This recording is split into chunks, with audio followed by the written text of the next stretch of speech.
Hello everybody and welcome to Limited Level Ups. I'm Alex and this week's episode is a breakdown and analysis, almost like a mini State of the Format episode for the current Arena Cube that's up right now, up for a few weeks. And just for some clarity, because there are a lot of cubes that are on Arena at this point that they kind of rotate out, this is Arena's most powerful cube. This is like the lean and mean, all the most efficient cards. You know, it's not the Tinkerer's cube, it's not the Chromatic cube doing big things. This one's the one that's kind of most pointed towards competitive play. It's all about, you know, the cards you see in Constructed a lot of those cards are going to be in this cube. It's all about that lean efficiency. And speaking of competitive play, there is indeed an Arena Open this weekend, Saturday and Sunday. 2 days of draft for those who are interested. It's not sealed on day one, draft on day two, like they do for normal sets. For Cube, they usually just do 2 days of draft. So that's definitely something that I'm hoping to prep some people for if they're planning to compete in that. I've been drafting this cube a lot. I think it's pretty fun. I think it's relatively balanced. And of course, you know, with that, I want to get you up to speed on some of the big picture takes I have for this cube, some of the best cards, best archetypes, all that good stuff. And of course, very quickly before we jump in, I have to shout out the Patreon, patreon.com/limitedlevelups. If you like the show, if you like any of my content, it's the #1 place you can go to support that. And we want to give back to you, of course. There's a bunch of rewards over there if you choose to support us. All those rewards are aimed towards getting you better at limited magic some way. So if you'd like to support the show, you'd like to get some level up benefits of your own, go check that out. Patreon.com/limitedlevelups. Okay, so let's jump in. First things first, because this is going to be a pretty comprehensive episode, I just want to give a quick overview of the things I plan to cover so that you kind of know what's coming. So first on the list, and this is the biggest picture possible, like I like to do, just start broad and narrow in. And I'm not going to spend too long on this, but I do just want to quickly touch on a refresher, an overview of how you should be thinking about drafting Cube and playing Cube compared to drafting and playing normal limited, because there are some market differences. I do want this episode more to be directed at folks that are playing in the Arena Open this weekend or are a little bit more familiar with Cube. I'm not going to be going from the very bottom up. If you're new to Cube, I've done a lot of other Cube episodes, so you can really get your bearings if you're really just looking for the introduction. I'm going to assume that most people watching and listening kind of have a rough understanding of how cubing works, because I think it would just be too much to cover, I think, to go over the basics again in this episode. So we are going to do a few quick hits, revisiting what is different between normal, limited, and cube. I think even if you do cube a lot, it's really good to kind of ingrain those ideas of really what you want to think about.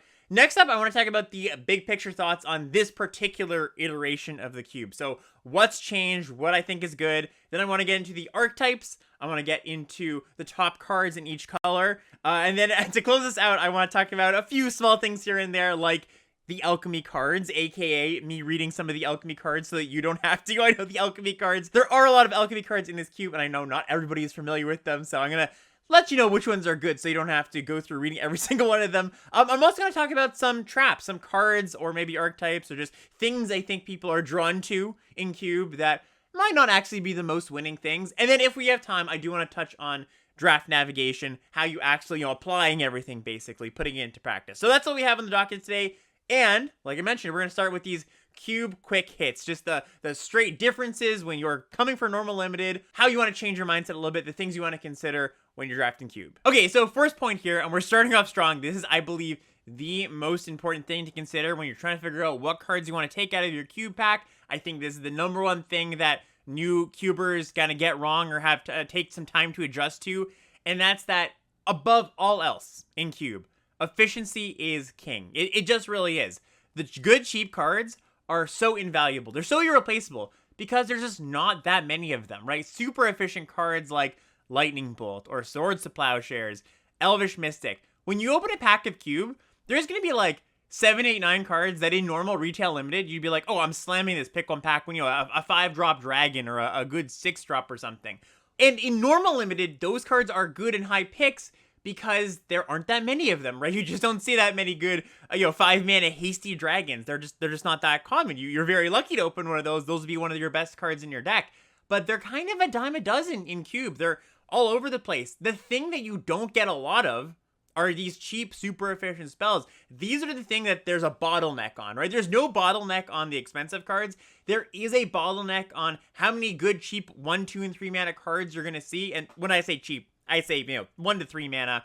Ideally, the cheaper the better, honestly. The way I would frame this is, when you're drafting normal limited, and after you've drafted the set for a while, you open a pack, you pick one pack one, and you immediately 3 cards jump off the page, right? They're like, oh, I want, this rare, this uncommon's good, and this common's good. Let me figure out which one I want to take between these 3. And that's just the sense you develop after you draft a format more and more, right? You very easily can pick out the best cards in the pack after you have some experience. For Cube, I think the cards that jump out at people are those bombs, or those expensive bombs that might be good in normal, retail, limited. What should jump off the page of you are these cheap cards, the cheap interaction spells I was just talking about. Stuff like Fable of the Mirror Breaker, Adeline Resplendent Cathar, these like Army in a Can 3-mana cards, stuff like Luminarch Aspirant, it's one of the best 2-drops in white you can draft. These cards that just do so much for the mana you're paying. There's the heuristic that when you're trying to make a draft pick, it's pretty close between 2 cards, just take the cheaper one. That definitely applies to Cube, like, even more so than a normal limited for sure. And I really want to hammer this efficiency point home for this iteration of the Cube in particular, because every single iteration of a Cube, if you keep upgrading it, it's going to get more powerful generally, unless you're actively like, okay, I want to keep this at a certain power. As you add new cards that keep being printed, usually they're going to be able to upgrade old cards, right? Old versions of old effects. You get upgrades, you get cheaper versions of effects that you used to have. And now that the Arena Cube has been out for like 3 years or so, we've gotten to the point where there's so many good cheap cards that I think ideally you just don't even prioritize any of the expensive cards. I mean, like I said, there's going to be some good expensive cards. I'm going to touch on them later, the ones that you do want to prioritize. But just to hammer this home, a card like the Scarab God, which obviously in normal limited would be a banger, and in previous Cube iterations, this card was pretty good. But it's just not as good as a lot of the other cards in the Cube now, because so many of the cheap cards are so good. Agent of Treachery, this is another one, right? It's a 7-drop. It's okay. If I really felt I needed a top-end card, I could play it. But I'm just not prioritizing it anywhere close to where I would prioritize a Mana Elf, or a cheap interaction spell, or an Army in a Can for 3 mana, or a premium 2-drop, right? It's really, kind of a lot of the stuff that I've been saying about normal limited in the past few months. I've been really saying how you need to be picky about your expensive cards. So much more true in Cube. And the reason I want to start with this point again, not just for the folks that might be a little bit newer to Cube, but for the folks that have drafted this Arena Cube, have drafted Cube before, and might open a pack, see Scarab God, and go, oh yeah, that's a good first pick. Scarab God's just not at the power level of this Cube anymore, right? The Scarab God's a card that I think is on its way out in the Vintage Cube.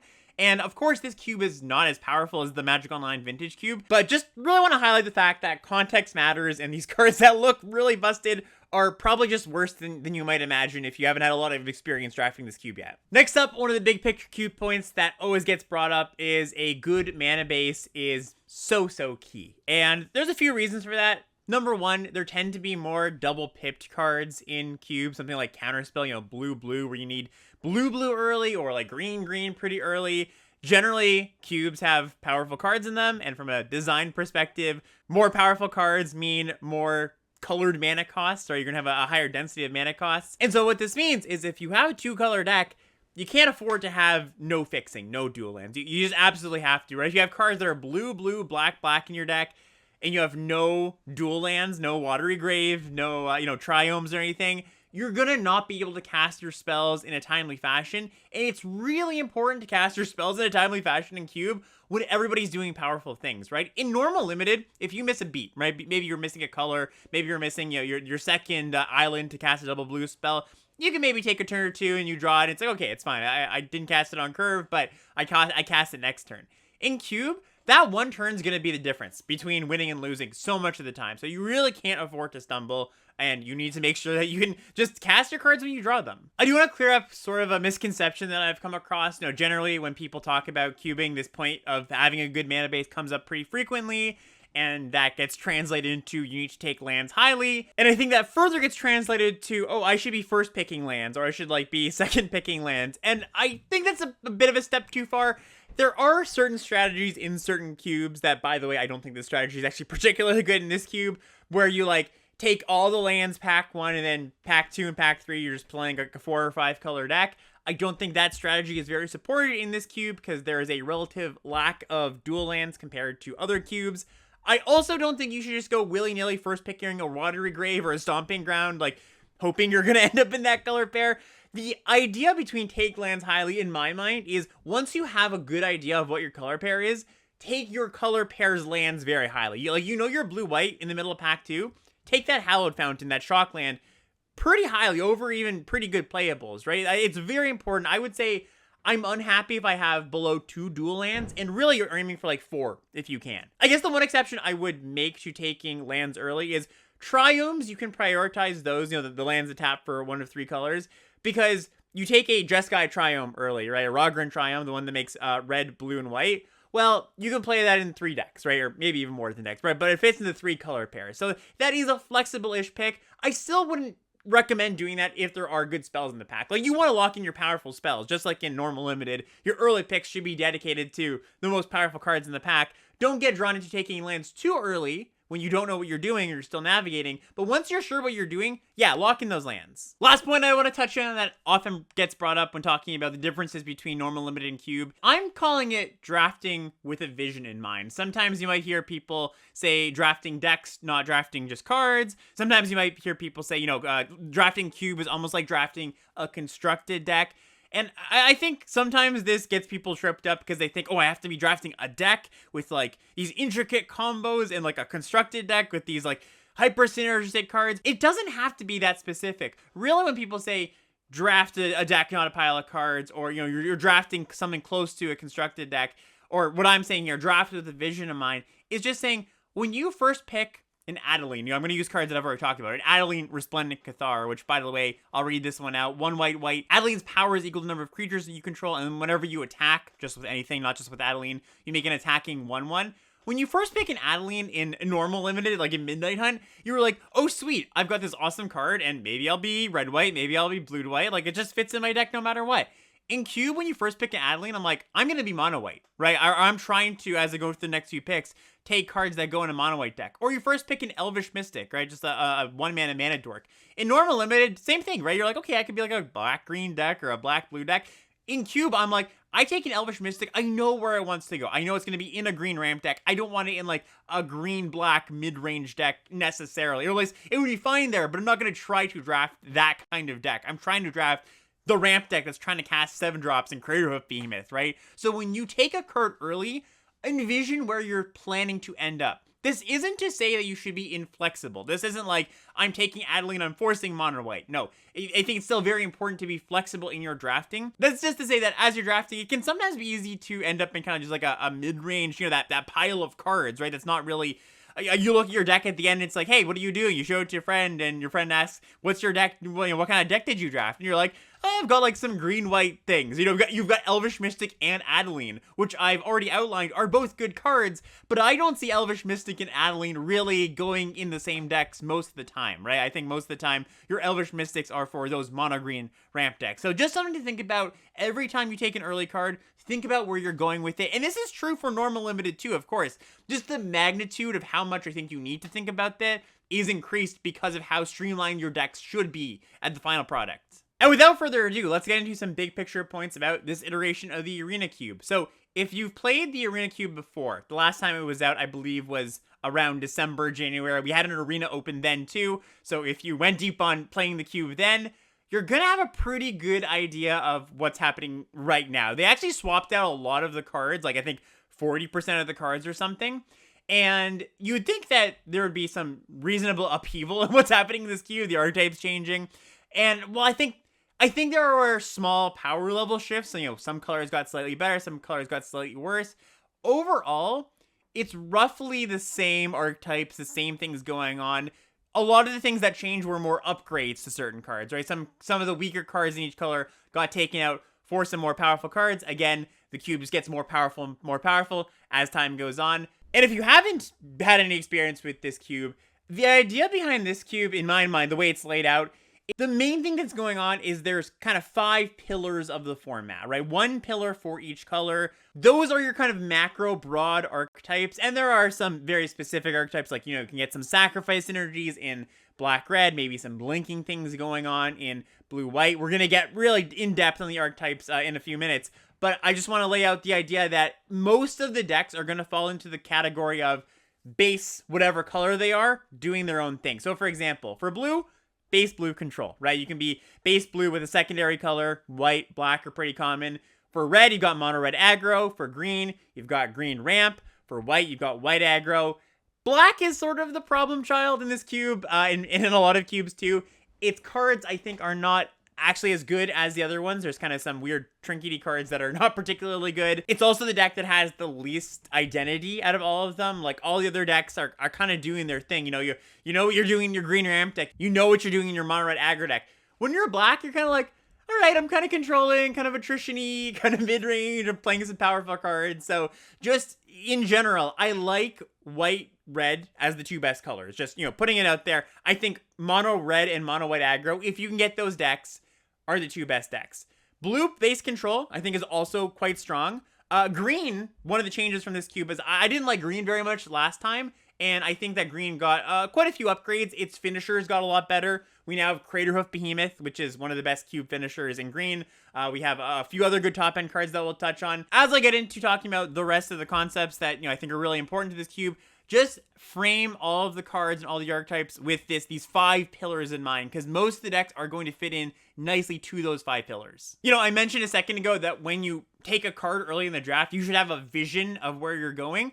Ideally, you take a card that fits into one of these pillars, blue control, red aggro, whatever, and you say, okay, this is the path I'm going down. And of course, this is still draft. You're going to still pivot if things aren't open. But when I say have a vision, these are the visions to be having, right? These are your final products generally. Not every green ramp deck is going to look like every other green ramp deck. Not every blue control deck is going to look like every other blue control deck. But you can think of these as kind of just like shells that you're going to draft towards when drafting a particular color. Next up, we've got something that is quite different about this cube. And it's that the fixing is not great. So I was just going on about how important it is to have, 2-3 dual lands.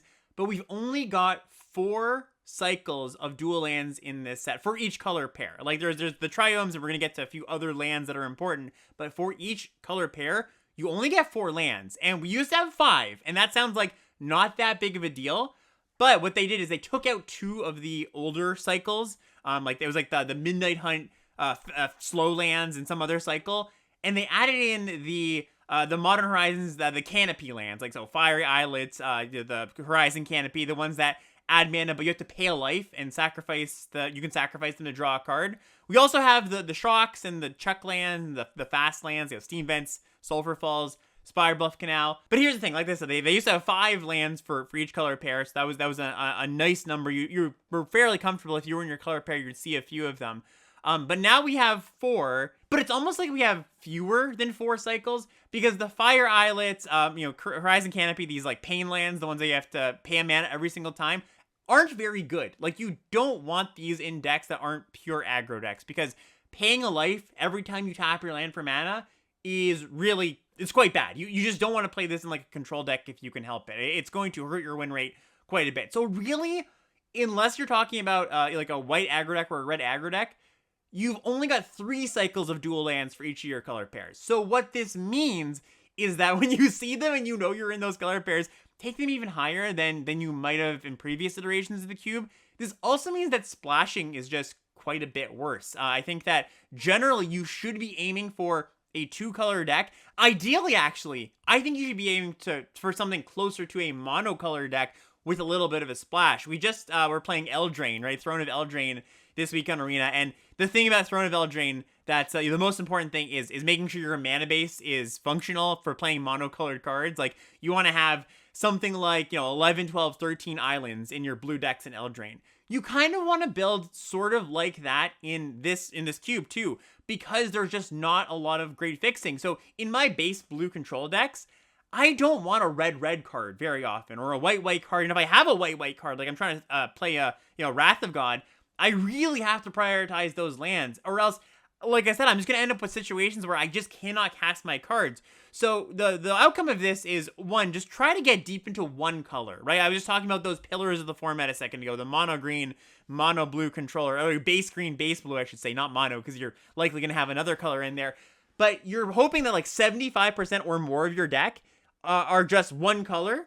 And then maybe you have, 5, 6, 7 red cards in like your blue control deck. You got some red removal spells and you picked up 3 dual lands. That's going to be a good mana base, right? You don't want to have like split down the middle. You only picked up 1 dual land. You've got double blue, double black cards. It's going to happen sometimes. It's unavoidable at times. I'm just saying early on in the draft, try to draft in a way that you're not taking double colored cards of colors that aren't your base color. That you're trying to take cards of the same color early on so you can get deep into a color, so your mana base is good, you're not spread all over the place, right? And then it comes to 3-color decks, and should you splash a powerful, off-color card? I would recommend against it a lot of the time, because a lot of the time you're not getting enough good fixing for your base 2 colors. Splashing a 3rd color can be very difficult. There's ways to do it, it's going to happen sometimes, but I'm just trying to warn you, go in with the knowledge that this is something that is more difficult to do than in previous iterations of this cube. Now, we do have a few more tools for fixing other than just the 4 lands in each color pair. We've got the triomes, like I mentioned, these, the tap lands that come in out of 1 of 3 colors, they cycle for 3 mana.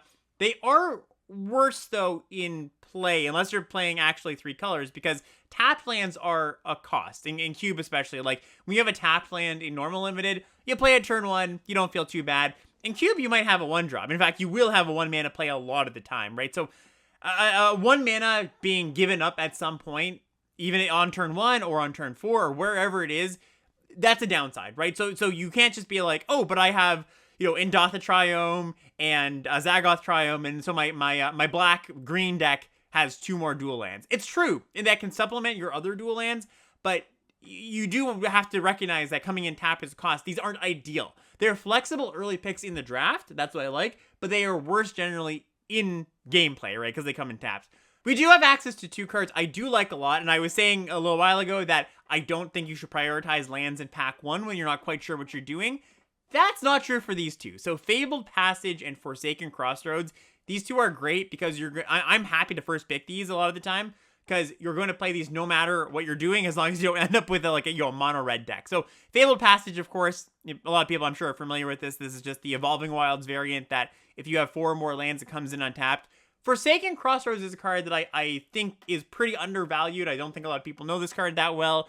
It's an alchemy card, so I'll read it out. It enters the battlefield tapped, and then when it comes into play, you choose a color that it's going to tap for. Here's the cool part, though. If you went second in the game, this land actually comes in untapped. So it's like an Evolving Wilds that comes in untapped, right? You can that's actually kind of a really nice way to balance the play draw, right? And even if you're on the draw, you still get a scry. It comes in tapped and you get the scry. So it's quite a powerful land. Also, I should mention that if you are on the draw and you want this to just come in tap and scry, you can still do that. It's not a forced untap, no scry. But you only ever get one or the other. You only get untap or scry. You have to choose if you're on the draw.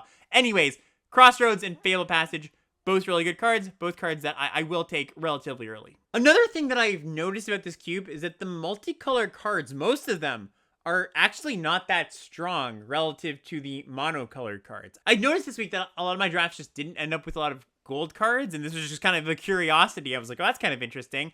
And then I looked at the list of gold cards in the cube. I'm like, that kind of makes sense, because there's not a lot of gold cards that I'm that enthused about.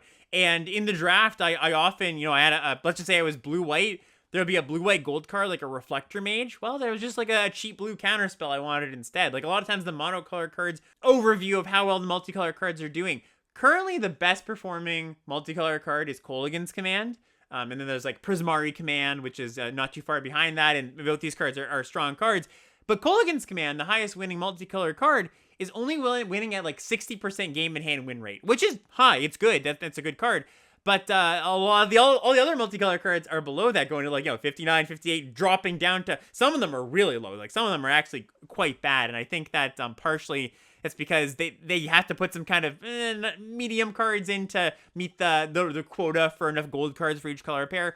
Anyways, besides the point. But I think this is just to say, number one, that, don't be too enticed by the sweet gold cards unless you know they're really good. But another thing that this says to me is this just reinforces the previous point I had about the fixing kind of being bad, right? So it's like, if your gold payoffs are not very good and your fixing is not very good, you're much more incentivized just to try your best to be deep into one color. And, I just want to once again reiterate, I don't think it's a great idea to just like splash a random gold card in your blue-green ramp deck just because you can, right? I think you really need to be careful about the kind of cards you're splashing. If you do want a little bit of a check-in, go check out 17 Lands. That'll give you a brief overview. I think going over all the gold cards is a little bit outside of the scope of what I want to cover today. But I just really want to hammer home that this was something that you could do, I think, in previous iterations of this cube, where it's a little bit slower. You could have a little more time for the huge impact, big, expensive gold cards.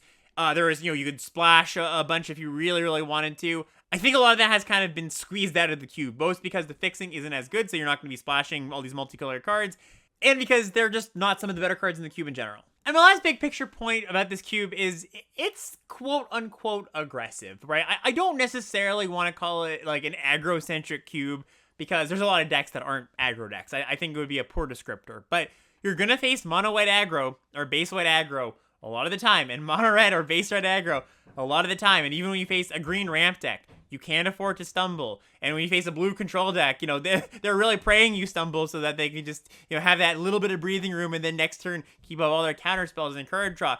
This is not a cube you can dirtle in. It is really what I'm trying to get into. Like, every mana you don't spend starting on turn 1, you feel the effects of. You need to be spending mana, ideally on turn 1, and then turn 2 and turn 3, then turn 4. You can't miss a beat. I've been really hammering home the low curve, right? Making sure your mana is smooth. It all ties together. So the aggressive in quotes that I have here, it's not like you're going to be facing an aggro deck every single game. But if you're coming from normal limited, retail limited, it's going to feel more aggressive or faster. I mean, fast is probably a better descriptor because the games only go till turn 6, 7 a lot of the time.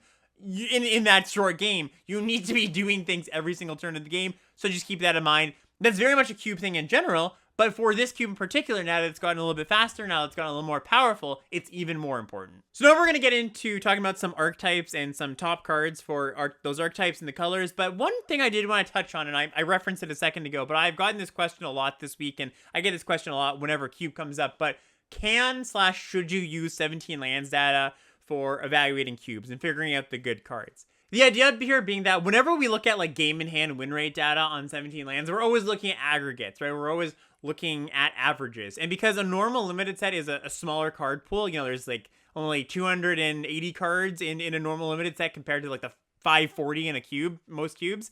The issue ends up being that when you put like a Claim the Precious in your Lord of the Rings deck, it's more likely that the average person who puts Claim the Precious in their deck will put it around more similar cards in a 280 card format than in a format with 540 different cards, because there's more different permutations and combinations of how you could play that card and where that card could perform. So aggregate data just ends up being a little bit less reliable in cube, because just by the numbers, it is a little bit less likely that you will play a certain card in this with the same kind of cards that other people will be playing those cards with. Now, that's kind of the idea behind it. How does it play out in practice? I think it's a little bit overblown, to be honest. That, like, you know, I think people are resistant to be like, oh yeah, cube doesn't, stats don't mean anything for cube. Well, I think it's good to be vigilant. I also think that this cube in particular actually lends itself to being pretty reliable for as far as using 17 lands for card evaluation goes, because it's, when it comes down to it, a pretty straightforward cube. It's not like Vintage Cube where there's always like 6 2-card combos that are going to have like, you know, the value of a Splinter Twin is wildly going to depend on if you have a, you know, a Pestermite or whatever in your deck. It's not really like that. All the red cards are just good in the red decks. All the white cards, for the most part, are just good in the white decks. It's not that common to have a card that I think somebody's using very differently than most people would in this cube, is kind of the idea. And that's not true for every cube. Like I just mentioned, Vintage Cube is not like that. The Tinker's Cube, Chromatic Cube, I think there's a lot more of that kind of like niche. There's like a niche card here that only goes in one deck. So I think that there's merit to that argument. What I would say though is, like, I do use 17 lands for cube. I think it's good to outline the just like raw power level cards like you would in a normal limited set. You know, the top winning cards, they're there for a reason, right? That's not just a fluke. Where I think you can be a little more lenient is if you are confident, and this is true for normal limited too. We talked about this, you know, the last week or 2 weeks ago when we talked about 17 lands, where if you're very confident that your weird niche card plays well in your deck, maybe it doesn't have a very good game in hand win rate on 17 lands, but you're like, hey, my deck is the perfect deck for this, right? I have the exact right deck for this. Then maybe, yeah, maybe there's some merit for that. And there's more room for that, I think, for a bad card to be good in cube, just because all of the cards have, you know, some sort of a floor power level wise, where there's not that many junkers that you're like, oh, let me try to make this a really weird junker work. Most of the time, if you have like a weird oddball card, it's a narrow card, but it's still probably going to be pretty powerful. But again, I don't think you're going to come across that all that often, because there's just like not a lot of that in this cube, honestly. Like, they've really trimmed a lot of the weirdos and the niche cards. I think most cards just work as intended. So this is just a roundabout way of saying, Yes, I think 17 lands is a good indicator of card strength when you're looking at game to hand win rate. I wouldn't be too worried about any intervening factors if you're just trying to look for, hey, what are the best cards in this cube? All right, next up, we're going to talk about the decks, the archetypes, the best cards in each of those decks and each of the colors. And I am currently on Arena. I can see all the cards in the cube. You can do this too, by the way. If you go to the draft queue, it actually has a button that says see all the cards in the cube, and it's nicely laid out. So for those who are just listening, of course, I'm going to read out the cards that are important. For those watching, of course, you're going to see me hover over the cards and talk about them.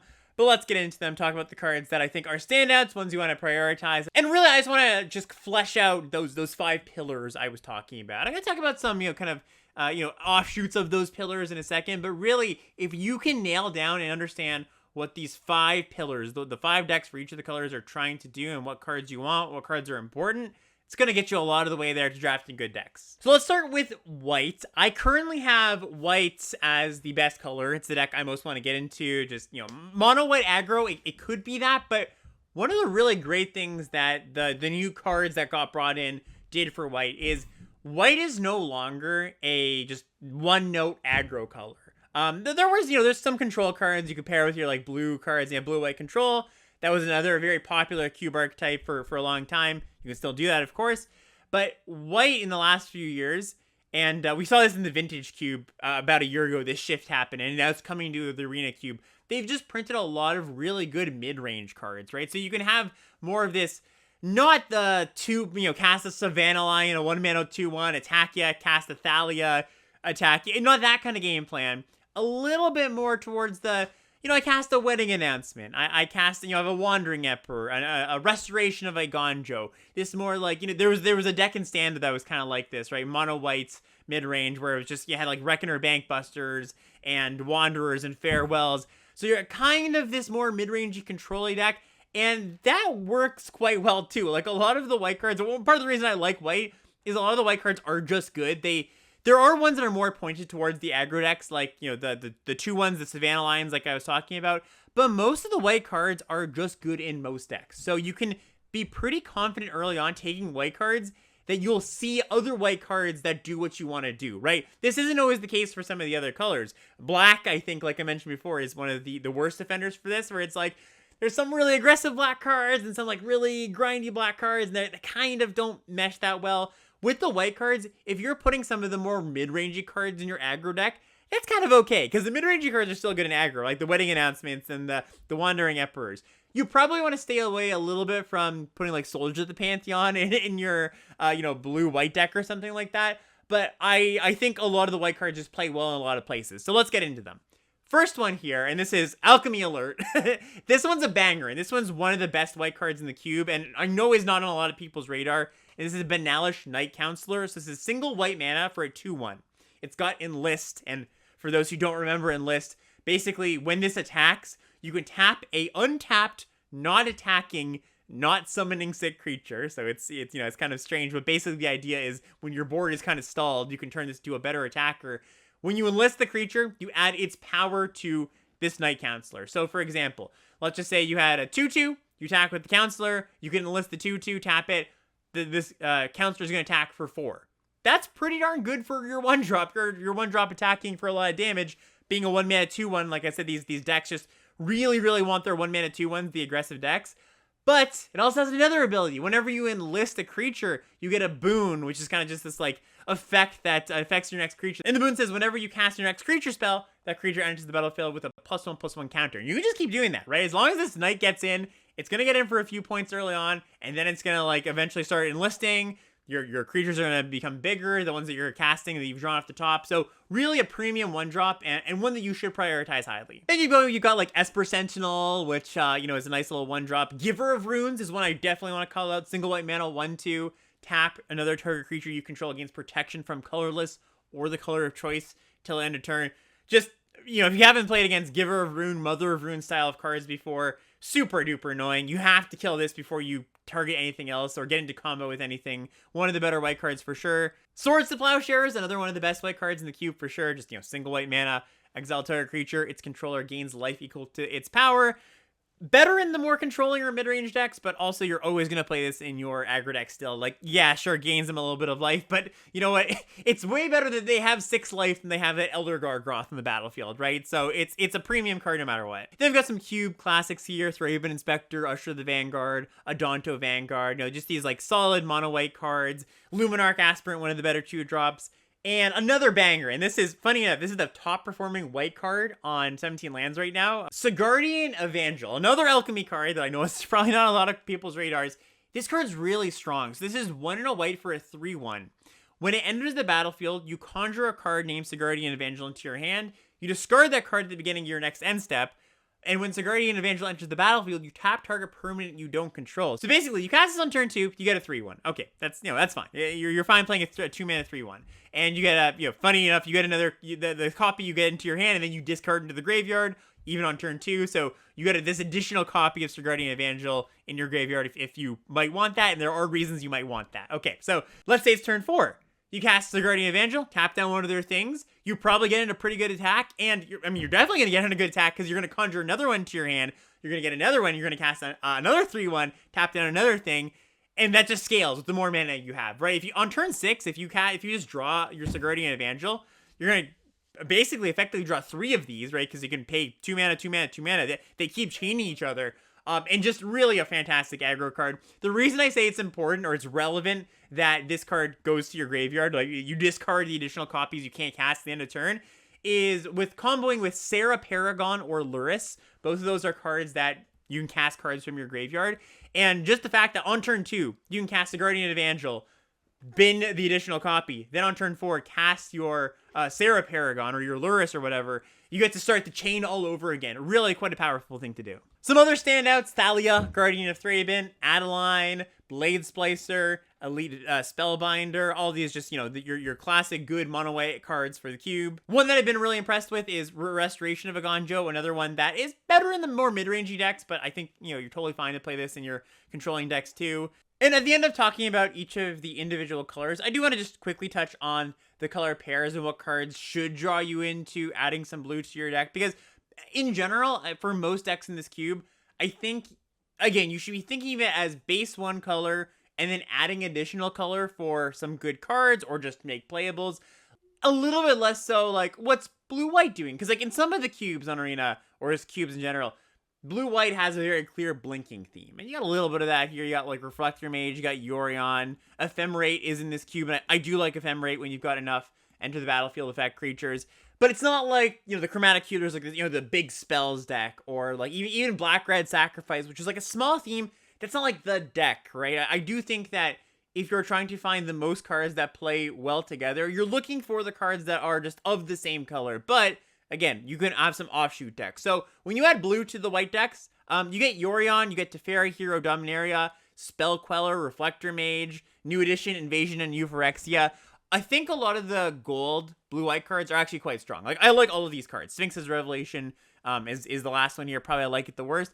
But I do think these are strong. And if I'm going to be a 2-color pair that is like closer to 2 colors than not, blue-white is one of the more common ones I found, because like the classic blue-white control deck, I think that's a good deck in the format still. The black gold cards, I'm not that enthused about. Kaya's solid, you know, good card. Luris solid, not busto. I think people actually overrate Luris and Cube a little bit. It's a good card, but I don't think it's like, you know, it doesn't quite live up to its constructed pedigree.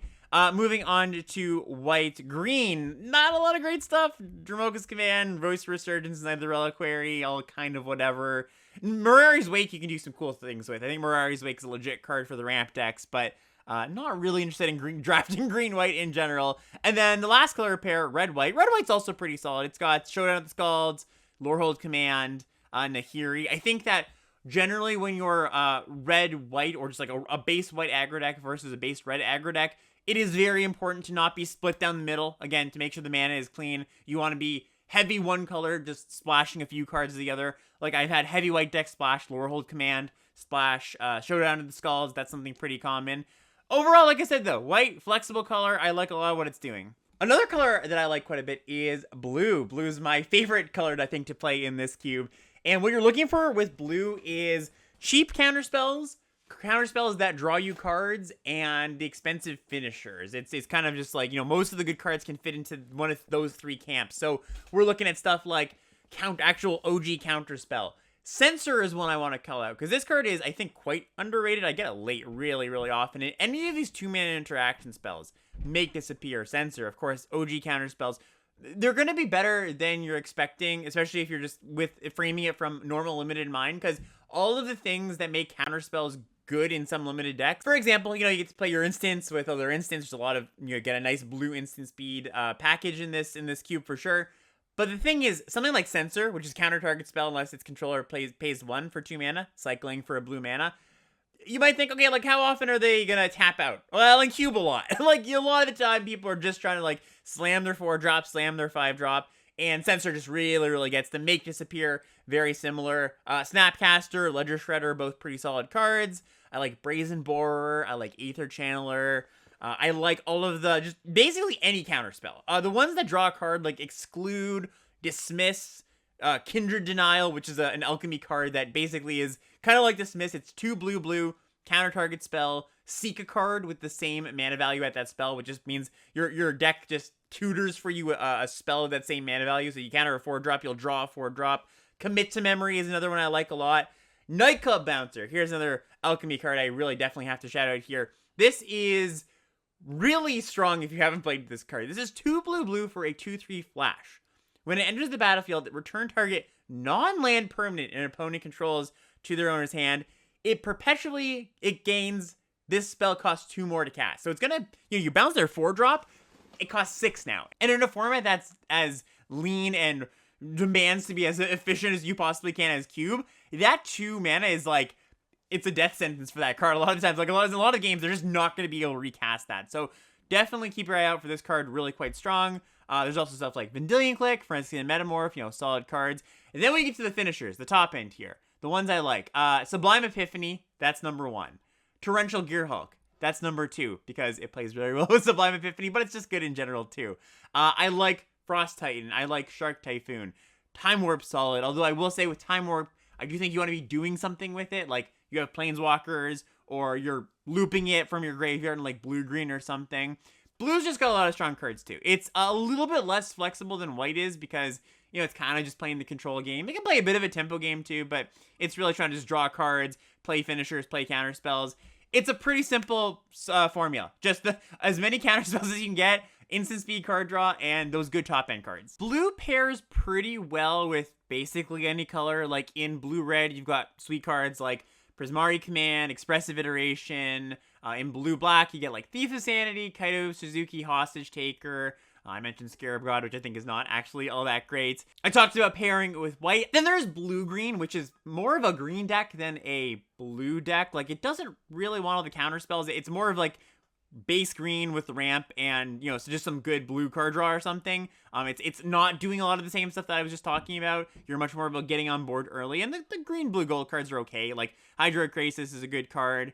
There's Uro, which I think is actually pretty overrated in Cube, considering there's no fetch lands, and the thing that makes this card really good is fetch land. So it's blue-green's a solid deck, but it's a lot different than the other 3 blue decks, I would say. Moving on to black now, and this one's going to be a little bit quicker because there's just not a ton of black cards I love. I mean, there's the black interaction spells like Go for the Throat, Heartless Act, Infernal Grasp, your like Doomblade style cards. They're all fine. I like Thoughtseize to some degree, Inquisition to Kozilek. Those are solid cards. But past that, it's kind of slim pickings. Like, the middle of Black's Cure has just like a bunch of mid-rangey cards that are somewhat effective. Like, these aren't bad cards. None of them excite me. Stuff like Murderous Rider and stuff like Soul Transfer, Woe Strider, Gonti. Cards that I think like a year or two ago in this cube were quite strong. They're just a little bit below the bar now. That's kind of all. The cards that are good, those cheap interaction spells, Fatal Push is quite strong. Sheoldred the Apocalypse, obviously, that's one of the best ones in the cube. Yawgmothran, Physician. Gix's Command. This is actually one that has been a big overperformer. I really like Gix's Command. I think that card's a lot stronger than people give it credit for. I like the 5-mana Sheoldred from Mom. And a big breakout card, actually, that I want to point to is Breach the Multiverse. Breach the Multiverse has risen up to like one of my top black cards. I think this card is a legit 7 mana card. It's like basically as good as you'd find it in Mon Limited, and sometimes better because you get Planeswalkers in cube off this, right? You get these giant monsters. You hit your opponent's Massacre Worm or something like that, right? So I do actually really like Breach. There's Grave Titan, solid card. Noxious Gear Hulk is always going to be pretty good. Meat Hook Massacre. So, I'm actually listing quite a few cards here. It's not like there's like no good black cards. It's just that a lot of blacks, like the cards that you're going to fill out your black deck with, aren't just all bangers, right? I listed, the 7-8 cards. I'm like, oh yeah, I really want those. But a lot of them, I would try not to be base black. It's kind of the idea I'm getting at here. Just because then you have to fill your deck with a lot of black cards, and they're just worse than the other cards in the cube. That's what it comes down to. As far as color pairs, I really only like black, blue, and black, red. Black, red I actually think is quite a strong deck. And I think that's, one of the decks that if I end up black, I'm going to try to pair with red. Red's got Blood Tithe Harvester, Crucius, which is yet another alchemy card. This then basically boils down to it's a 1 black red 3/1 that at the beginning of your end step, you can discard a card, you make a treasure token, and then you choose either Expedient or Ambitious. If you chose Ambitious, you get to seek for a card that is more expensive than the card you discarded. If you chose Expedient, you get to choose, you get to seek for a card that's cheaper than the card that you discarded. Quite a strong card. It's just got nerfed in Alchemy. It used to be a 3/3. But this is a good card. Judith Scourge Diva. I mentioned Kolaghan's Command. So Black Red gets a lot of the good gold cards. They're like really nice, efficient, either Army in a Can or things like Blood Tithe Harvester, which is just like fantastic 2-drops. Next up, we have Red. And Red is kind of like White, where a lot of its cards are just really strong. There's not too many red cards I'm sad to put in my deck. It's also kind of like White in the sense that it's had some cards added to its roster that do help it play the mid-range game a little bit more. Maybe, a bit of a big red deck. Stuff like Seasoned Pyromancer, Fable the Mirror Breaker, Glorybringer, Chandra Torch Defiance. Like, it's also just like White, not a pure aggro color.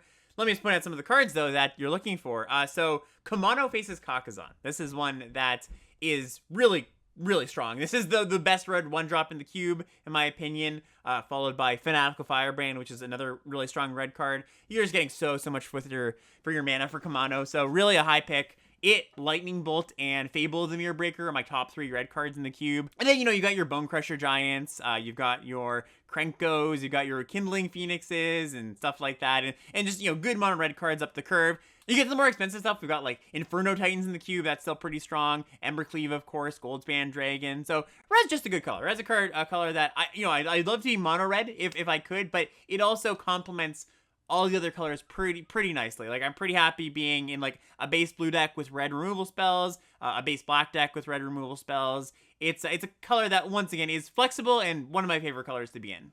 Last up, we've got green, and green's good cards are the mana elves, like usual, Avacyn's Pilgrim, Elvish Mystic, Llanowar Elves. Those are going to be some of the higher picks. Your decks that start off with those are, your games that start off with those are going to go quite well. A mana dork I want to call out here, and mostly you're looking for the 1-mana mana dorks, but a few mana dorks I want to call out that I think are good and don't just cost 1 mana. Menagerie Curator. Once again, another alchemy cards. This is 1 green for a 1/3.